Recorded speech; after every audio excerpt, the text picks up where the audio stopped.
Quand j'ai vu passer l'appel à candidature avec ce titre, Imparfaite, j'ai immédiatement pensé que c'était pour moi.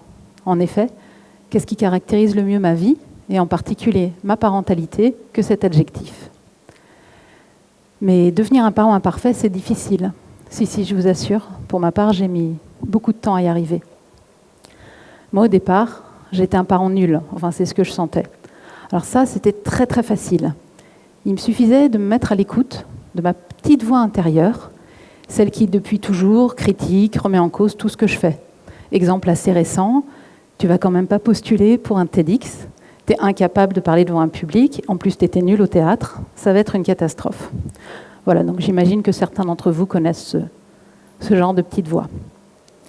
Donc j'étais un parent qui se sentait nul, surtout à l'arrivée de mon deuxième d'ailleurs, parce que avec la naissance de mon aîné, ma fille, je sais pas, devenir mère m'avait fait gagner de la confiance en moi, changer de statut, ça allait pas trop mal. Par contre, dès la grossesse de mon second, bing, la petite voix est revenue, plus puissante que jamais. Ma fille avait 2 ans, elle était très en colère, et moi j'étais fatiguée, et puis même si c'est pas une excuse, pendant cette grossesse j'ai eu la dingue. Et c'est là que m'est arrivé ce que je m'étais juré de ne jamais faire. J'ai levé la main sur mon enfant. Je n'oublierai jamais son regard ce jour-là, ses yeux remplis de larmes et d'incompréhension qui se sont levés vers moi. Et je me suis haïe tellement fort, surtout quand j'ai vu la trace de mes doigts sur sa toute petite cuisse. J'étais instite. J'avais eu des classes de 30 élèves en maternelle, en banlieue dite difficile.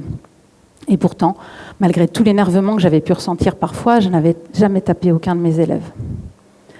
Donc là, voilà, la petite voix est revenue, plus puissante que jamais.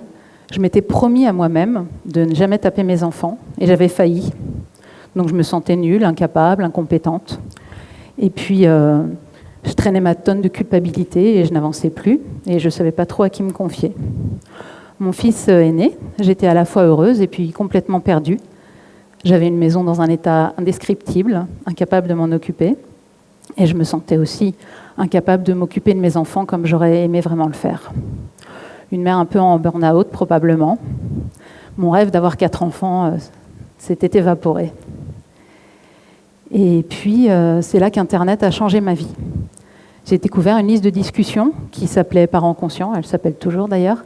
Elle a été créée en 2001 par Catherine Dumonteil-Crémer et elle a aidé des milliers de parents à survivre. Donc je vous situe le décor, on est en août 2003. J'ai 2 enfants, je ne m'en sors pas. Leur papa est au travail dans la journée et je vis sur une petite île au milieu du Pacifique. Et donc je m'inscris sur cette liste de discussion. Mon premier message est très clair, il s'intitule « Au secours ». Et je parle de mon petit qui marche à 4 pattes et de ma fille qui le pousse et du bruit que fait la tête quand elle vient cogner sur le carrelage. Et dans une des premières réponses que je reçois sur cette liste, il y a cette phrase « Ah oui, le bruit de la tête sur le carrelage, c'est vraiment horrible ». Et puis, non. Donc en fait, je comprends très vite que dans ce groupe, personne ne va m'apporter de solution miracle. Mais ce que je sens aussi, c'est que je vais être comprise et acceptée sans jugement par des parents qui traversent ou qui ont traversé les mêmes difficultés que moi. Et je sens très vite que c'est précieux. Ce dont je n'ai pas encore conscience, c'est à quel point ça va changer ma vie, à quel point, de fil en aiguille, de réflexion, en travail sur moi, je vais donc devenir une mère imparfaite. Donc, par contre, je voudrais bien sûr préciser que le titre de cette liste, parents conscients, ça ne veut pas dire il y a les parents conscients d'un côté, les parents inconscients de l'autre, même si quand nos enfants étaient petits et qu'on nous disait « Ouh là là, mais 4 enfants, qu'est-ce que vous êtes courageux !» Je répondais souvent en souriant que je pense qu'on était surtout inconscients. Mais là, pour cette liste, ça veut plutôt dire que c'est important de prendre conscience de tous les mécanismes qui peuvent être à l'œuvre dans la parentalité. Une des premières prises de conscience, c'est qu'on tient assez rarement les rênes, en fait. Parce que entre les mécanismes inconscients, les automatismes acquis, le fait qu'on fonctionne souvent soit en reproduction, soit en opposition totale à la reproduction, Voilà, on n'est pas vraiment aux commandes. Et cette prise de conscience, elle est assez importante parce qu'elle nous permet de nous poser la question, est-ce qu'on est vraiment le parent qu'on a envie d'être ou celui que nos proches ou la société nous imposent? C'est aussi sur cette liste que j'ai découvert les passionnants travaux d'Alice Miller sur les conséquences à l'âge adulte de toutes les violences subies dans l'enfance. Et j'ai aussi découvert l'écoute des émotions, les miennes, celles de mes enfants, un mode de vie qui a considérablement amélioré nos relations. Et puis j'ai aussi compris que c'était nos imperfections qui faisaient de chacun d'entre nous des parents uniques. Et c'était à nous de créer ensuite la vie de famille qui allait avec et qu'on pouvait accompagner nos enfants dans l'amour et la confiance malgré tout. Mais ce qui est sûr, c'est que jamais personne ne m'a vendu de recettes en me promettant un bonheur éternel. La parentalité, à l'époque, on l'appelait alternative, on dit souvent maintenant plutôt positive, ne nous vend pas de trucs clés en main où tout va se résoudre, mais elle va plutôt nous appeler à nous atteler à la tâche pour créer en fait notre propre parentalité. Je me souviens de la première rencontre dans la vie réelle avec certains des membres de la liste de discussion et du stress qui avait précédé, parce que j'avais vraiment peur de ne pas me sentir à ma place. Et puis quand la rencontre a eu lieu, il y avait des parents en tout genre, des parents avec tous les looks, tous les métiers, tous les milieux. Et ça m'avait vraiment rassurée parce qu'en fait, je m'étais dit, mais en fait, c'est pour tout le monde, quoi. C'était vraiment chouette. L'étape suivante, ça a été d'accepter de pouvoir confier mes difficultés. Et pour ça, souvent, le plus difficile, c'est de trouver la bonne personne. Parce qu'évidemment, quand on a le courage d'avouer qu'on n'en peut plus, si c'est pour s'entendre dire « J'étais sûre que tu étais incapable de t'occuper de 4 enfants », ou bien moi, j'en ai eu 5, je ne comprends pas ton problème. Bon, alors évidemment, ça ne sert à rien. Alors de ce côté-là, je dois dire que j'ai eu vraiment de la chance parce que entre les amis que je m'étais faites sur la liste de discussion et puis d'autres amis que j'ai rencontrés dans des réunions d'une association de maternage proche de chez moi, j'avais déménagé au 1 an de mon fils, j'avais quitté le Pacifique, j'ai vraiment eu l'impression d'avoir beaucoup d'écoute et puis surtout la sensation que je n'étais pas seule. Une de mes astuces favorites, quand je sentais que vraiment tout devenait trop difficile, c'était d'inviter une amie à la maison avec des enfants, ou même d'ailleurs que des enfants. À ce sujet, ma voisine était enceinte de son 2e enfant, exactement aux mêmes dates que moi de mon 4e. Et quand j'invitais sa petite à venir jouer avec mes enfants, je crois que mon amie était un peu gênée de m'imposer un enfant de plus. Et maintenant, elle a 3 enfants, sa dernière va avoir 10 ans. Et je crois qu'elle a bien pris conscience que quand sa fille venait jouer chez moi, mes enfants étaient aux petits soins pour elle, ils ne se chamaillaient pas. Et vraiment, ils m'offraient de très précieuses minutes de calme et de tranquillité. Donc, quand je recevais une amie, j'avais très très vite mis de côté l'idée de recevoir dans une maison ne serait-ce que présentable. Parce que vraiment, mon besoin à ce moment-là, c'était d'avoir un temps pour nous, que les enfants jouent pendant qu'on pouvait boire un thé, papoter, se confier, rire. Et puis ensuite, on faisait un petit jeu de société tous ensemble. Voilà, on avait passé un bon moment. Tant pis pour la poussière sur les bibelots. J'aimais bien l'astuce que quelqu'un avait donnée sur la liste de discussion, qui était de laisser l'aspirateur tout le temps au milieu de la pièce de vie. Comme ça, si quelqu'un arrivait à l'improviste, on pouvait toujours lui dire « j'allais justement passer l'aspirateur ». Alors évidemment, c'est une technique qui ne dupe personne si le sol est jonché de jouets et puis qu'il y a 3 jours de vaisselle qui trônent dans l'évier. Ça, c'est sûr. Il n'y a pas très longtemps, je lisais un article où des mamans râlaient, se plaignaient sur des soi-disant adeptes de la parentalité positive dont les photos Instagram ressemblaient à des images de contes de fées. Alors je voudrais vous lire la définition de la parentalité positive du magazine PEPS. C'est un magazine associatif parental auquel je collabore depuis sa création en octobre 2012. Et vous allez voir qu'on est assez loin du conte de fées ménager en fait. Donc c'est une parentalité centrée sur la joie de vivre, le plaisir d'être ensemble, les besoins de chacun, le soutien sur le chemin de soi. Cette forme de parentalité demande de la vigilance, un travail de prise de conscience de nos blessures d'enfants, pour éviter ainsi toute violence physique et psychologique, même considérée comme légère.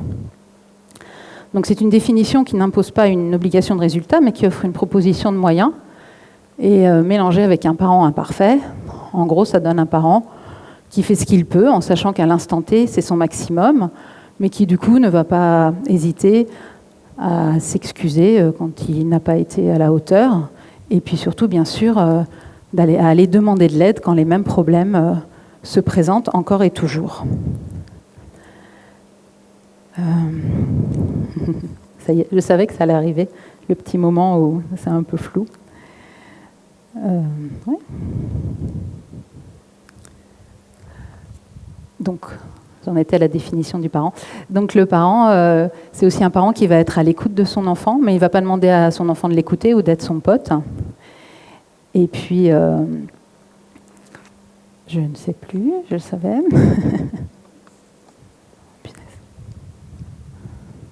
Oui, bien sûr. Ce que je voulais ajouter, évidemment, mais ça va presque sans le dire, c'est que les enfants n'ont absolument pas besoin de parents parfaits, bien sûr.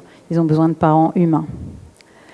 Donc, pour en revenir aux images des photos, des photos Instagram dont je parlais tout à l'heure, j'ai un peu l'impression que ces personnes n'ont pas complètement compris le concept, si elles imaginent que l'idée c'est de se montrer sans faiblesse et sans bazar, dans une sorte de perfection. Pour moi, c'est un petit côté poudre aux yeux. Instagram n'existait pas quand mes enfants étaient petits, et fort heureusement, parce que j'imagine le malaise que j'aurais pu ressentir si j'avais vu ces jolies mamans apprêtées jusqu'au bout des ongles, avec des enfants tout propres, dans des maisons bien rangées, joliment décorées, ses parents faisant des repas maison équilibrés, des goûters d'anniversaire bio et parfaits, fabriquant les déguisements, tout en faisant plein de câlins, en lisant plein d'histoires, en ayant des jobs passionnants, des vies sexuelles épanouies. Bref, non mais j'aurais vraiment pu croire que ça reflétait la réalité de leur vie et que si moi je n'atteignais pas le nirvana de la famille Kinder avant mes 40 ans, ben, je serais une mère de famille ayant raté sa vie de famille, quoi. Le malaise. Depuis quelques années, depuis 2005 exactement, je coordonne la journée de la non-violence éducative du 30 avril. Et pendant longtemps, j'ai été impressionnée par les parents qui osaient organiser quelque chose ce jour-là. Je me disais que pour pouvoir faire quelque chose, ils devaient avoir vraiment réglé tous leurs problèmes familiaux et que donc leur vie devait ressembler à de longs fleuves tranquilles et puis leur quotidien à celui des pubs. J'avais absolument pas besoin d'Instagram pour me faire des films, je faisais ça très bien toute seule. Et puis au fur et à mesure, j'en ai rencontré dans la vie réelle et je me suis rendu compte qu'évidemment, ils n'avaient pas réglé tous leurs problèmes, mais pour la simple et bonne raison que c'est juste impossible, évidemment. Les enfants grandissent, les défis changent. Alors il y a des problèmes qui disparaissent, parce que par exemple, le petit enfant de 3 ans un peu collant, c'est un problème qui est rarement évoqué pour un enfant de 17 ans. Mais par contre, évidemment, on aura de nouvelles difficultés qui vont être mises à jour. Donc rencontrer ces parents qui étaient capables d'aider d'autres parents à changer de regard sur la relation à l'enfant, sans pour autant être des parents parfaits, ça m'a vraiment permis de me rendre compte que moi aussi, malgré mes difficultés, mes imperfections, tous mes couacs dans l'accompagnement de mes enfants, je pouvais à la fois être malgré tout une bonne mère et puis aussi une source de soutien pour d'autres parents. Parce que je pense que faire part de ces difficultés, c'est assez essentiel dans le soutien. Et pour moi, le soutien, c'est vraiment la pierre angulaire de la parentalité sans violence. On ne peut pas y arriver sans soutien, c'est juste pas possible. Et donc, petit papier, ça faisait longtemps. Je ne sais plus où j'en suis. Je voudrais ajouter évidemment qu'on n'a pas non plus, on ne demande pas non plus à nos enfants d'être parfaits, puisqu'on sait que c'est juste impossible. Alors pour ça, ça peut être chouette de se renseigner sur les phases de développement de l'enfant, également de ne pas les brusquer, parce que des fois, on voudrait qu'ils réalisent l'impossible, on voudrait qu'ils aillent plus vite que la musique, et parfois même, ils vont être un peu en deçà de tout ce qu'on lit, quoi. Donc c'est vraiment important. Et alors, en faisant ça, en essayant de leur apporter un amour inconditionnel, sans leur demander de combler notre besoin à nous d'amour inconditionnel, tout en posant des limites respectueuses quand le besoin s'en fait sentir. Bref, ça fait vraiment un gros boulot tout ça, c'est certain. Et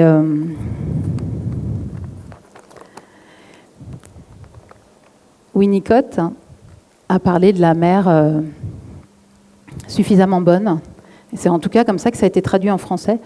Et je dois avouer que j'aime pas trop cette expression, parce que pour moi, dans suffisant, il y a l'idée de assez. Et quand c'est assez, ça suffit, on peut s'arrêter. Alors que non, évidemment, on ne s'arrête jamais. Les enfants grandissent, les défis changent. L'équilibre est toujours à réinventer. Et il faut se mettre tout le temps au travail. Donc quand on n'a pas d'aide, on peut vraiment, vraiment le voir comme une source d'épuisement permanent. Mais avec du soutien, c'est beaucoup plus facile. On peut le considérer comme un défi passionnant à relever au quotidien. Ce qui est certain, c'est qu'avec des enfants, on ne s'ennuie jamais. Et la liste est vaste de tout ce qu'on peut vivre en famille. Nous avons vraiment envie d'avoir une belle relation avec nos enfants. Et je crois que nous méritons, et ils méritent vraiment, de chercher de l'aide quand le besoin s'en fait sentir pour vivre cette belle relation. Un des bons moteurs, parfois, quand on a envie de vivre une belle relation, on a besoin de changer des choses aussi chez nous. Et un assez bon moteur pour ça, c'est la culpabilité. Alors pas quand on veut nous culpabiliser, mais quand on se sent soi-même coupable. Et cette culpabilité, elle va nous aider à faire des choses différemment. Par exemple, quand je me sentais coupable de ne pas avoir vécu une naissance idéale pour mes 2 aînés, et à chaque fois que je lisais un récit de naissance physiologique, je voyais que j'avais les larmes qui montaient aux yeux. Et du coup, pour mon 3e, j'ai pris les choses en main, j'ai fait des choix, et nous avons vécu une très très belle naissance physiologique à la maison. Ensuite, j'ai pu lire tous les récits de naissance que je voulais, plus aucun ne m'a fait pleurer ni culpabiliser. Donc ce qui s'est passé, c'est que j'ai pris les choses en main, j'ai décidé d'agir et de ne pas rester dans mes remords. Et c'est là que la culpabilité, qui est un sentiment ambivalent très intéressant, fonctionne parce qu'en fait, elle vient nous titiller là où on sent qu'on peut faire bouger les choses. Donc soit pour faire autrement, soit pour réparer. Mais alors attention, j'ai envie de dire, des fois c'est possible et puis des fois ce n'est pas possible. Donc c'est important aussi d'être bienveillant envers soi-même, pas seulement envers ses enfants. Et ça, c'est pas toujours le plus facile. Je rame encore, je vous avoue. Quelle difficulté de s'apporter parfois un peu de douceur.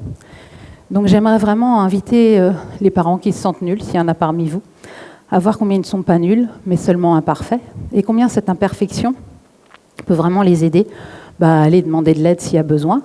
Et pourquoi ? Pour créer une vie de famille dans l'amour et le respect de chacun des membres, une famille dans laquelle ils se sentent vraiment bien. Donc le premier petit pas, ça pourrait être d'appeler SOS Parentalité, la ligne que nous tenons avec d'autres consultants du réseau Parentalité Créative. C'est un service gratuit qui est ouvert 6 jours sur 7. Là, ce sont les horaires réunion. Et c'est vraiment 15 minutes pendant lesquelles vous pourrez relâcher la pression pour ne pas craquer sur vos enfants. Et un quart d'heure pendant lequel vous ne serez pas jugé. Et pour peut-être la toute première fois de votre vie, vous pourrez vous présenter comme le parent que vous êtes vraiment, dans toute sa magnifique imperfection. Je vous remercie de votre attention.